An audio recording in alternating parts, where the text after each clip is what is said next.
Saudara, neraca dagang Indonesia di bulan Maret kembali surplus. Badan Pusat Statistik atau BPS mencatat surplus bulan Maret mencapai 4,47 miliar dolar.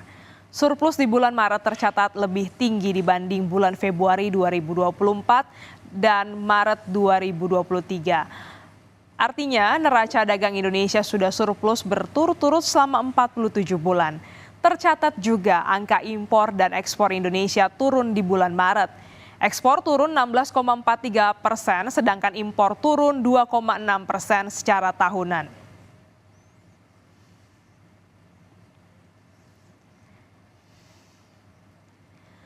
Pengumuman neraca dagang surplus di bulan Maret jadi tenaga baru untuk pergerakan nilai tukar rupiah. Di perdagangan Selasa kemarin, rupiah menguat ke angka 16.200-an. Lalu apakah fluktuasi nilai tukar akan memengaruhi pergerakan nilai tukar? Kita akan perbincangkan pagi ini bersama dengan peneliti Indef, Mas Ahmad Heri Firdaus. Selamat pagi Mas Heri.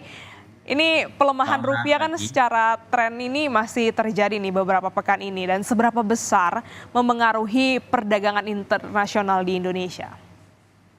Ya, di satu sisi memang sebenarnya depresiasi rupiah terhadap dolar itu kan artinya bisa meningkatkan ekspor kita ya. Harusnya ekspor kita bisa terdorong karena harga produk asal Indonesia itu menjadi lebih murah ya, seperti itu di luar negeri seperti itu. Tapi di sebaliknya di sisi lain ini akan menimbulkan biaya import yang lebih mahal ya, apalagi untuk sektor-sektor atau industri yang cukup bergantung terhadap bahan baku impor, sehingga apabila dolarnya mahal seperti itu, maka ongkos yang dikeluarkan atau biaya yang dikeluarkan untuk impor itu menjadi lebih tinggi. Nah, ini yang dikhawatirkan juga di sisi lain mengurangi daya saing kita karena beban biaya importnya yang semakin tinggi. Nah, kalau kita lihat juga kan sebenarnya surplusnya masih tercatat masih positif gitu ya, artinya masih mengalami surplus neraca perdagangan, tapi jika dibandingkan dengan tahun lalu ya, kalau kita lihat sepanjang triwulan pertama ya, 2024 dibandingkan triwulan pertama 2023 itu memang surplusnya mengalami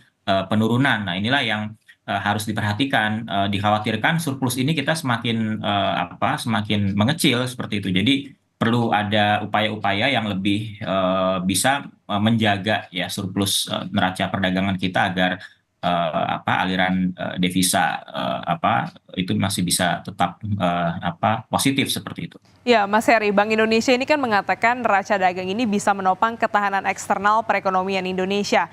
Apakah tepat apa yang dikatakan oleh BI ini? Ya betul, memang di satu sisi salah satu indikator ya untuk menopang ketahanan eksternal itu adalah dari neraca perdagangan.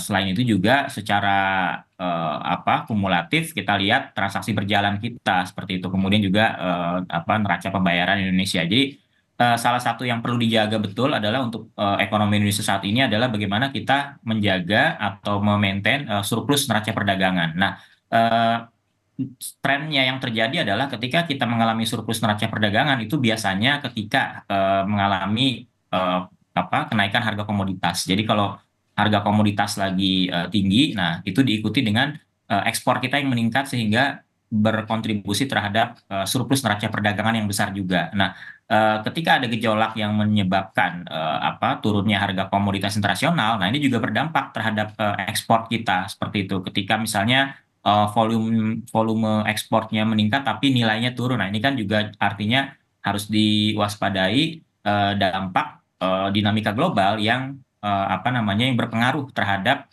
pergerakan harga komoditas seperti itu. Ini yang juga harus diperhatikan gitu. Jadi memang untuk menjaga surplus neraca perdagangan perlu dilakukan upaya-upaya terus mendorong ekspor, khususnya ekspor produk-produk yang bernilai tambah ya, produk-produk industri ya, produk-produk yang punya nilai tambah tinggi ya, agar itu bisa terus menopang neraca perdagangan agar tetap positif, karena neraca perdagangan ini kan salah satu komponen pembentuk pertumbuhan ekonomi seperti itu.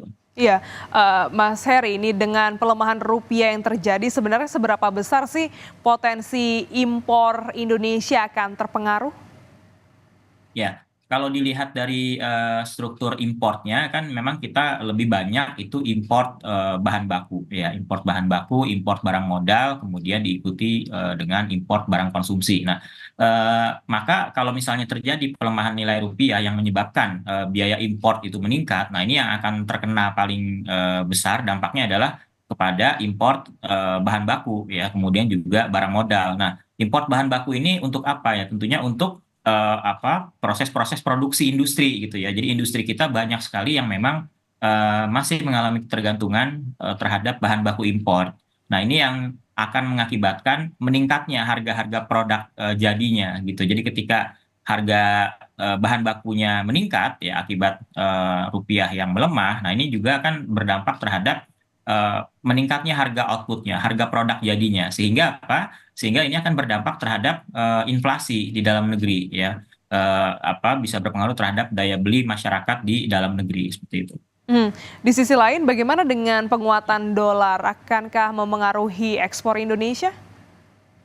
Ya harapannya dolar terhadap rupiah ini stabil gitu ya. Jadi tidak ada gejolak yang cukup signifikan, tidak ada gejolak yang cukup tajam. Harapannya stabil sehingga kita bisa memaintain neraca perdagangan kita. Jadi tidak terlalu bergejolak, berpengaruh terhadap peningkatan nilai impor, juga ekspornya di sisi lain bisa terus didorong. Nah, tapi kita memang harus lebih diversifikasi lah seperti itu ya untuk ekspor. Kalau misalnya impor kan memang kita tidak bisa larang terlalu yang ini ya, yang kalau memang banyak industri yang membutuhkan bahan baku impor, untuk sementara waktu kalau stoknya di dalam negeri tidak ada kan memang harus impor. Tapi kecuali kalau misalnya kebutuhannya sudah bisa dipenuhi di dalam negeri ya maka harus menggunakan produk dari dalam negeri seperti itu. Tapi di sisi lain yang penting adalah bagaimana kita menjaga surplus neraca perdagangan ini melalui peningkatan ekspor. Itu yang lebih penting. Nah, caranya gimana? Tentu dengan lebih mendiversifikasi. Tidak hanya mendiversifikasi produk ekspornya, namun juga diversifikasi negara tujuannya. Itu yang harus juga mulai digenjot gitu ya. Jadi kalau kita menjalin hubungan dagang dengan negara-negara yang selama ini kita sudah cukup tinggi hubungan dagangnya, nah ini kita perlu menjajaki kepada negara-negara yang memang potensial ya untuk kita jadikan market seperti itu.